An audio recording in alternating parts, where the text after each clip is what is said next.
Welcome to the channel. We are still on desktop tutorial, and this video was recorded with my Microsoft Windows 10 operating system. So let's continue from where we stopped. Last time I showed you how to add desktop toolbar. Before I go disable it, let me show you what you can still do with this. When you right click here,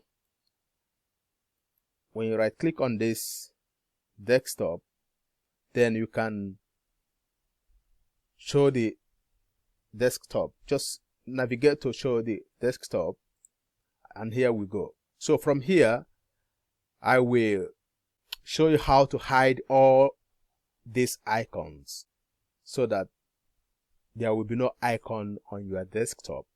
After that, our next video will be on how to hide individual icon. I can group like few and hide them.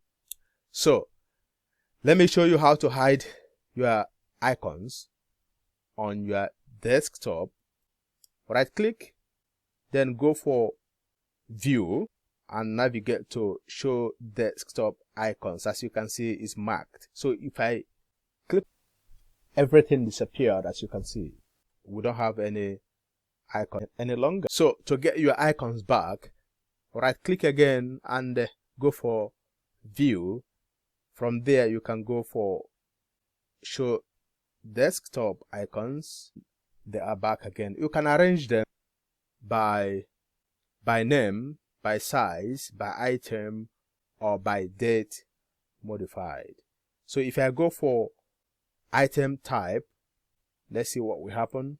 We have all the Microsoft Word icons. That is it. So that is it for this video. In our next desktop tutorial, I will show you how to hide individual icons. Thanks for watching, and God bless you.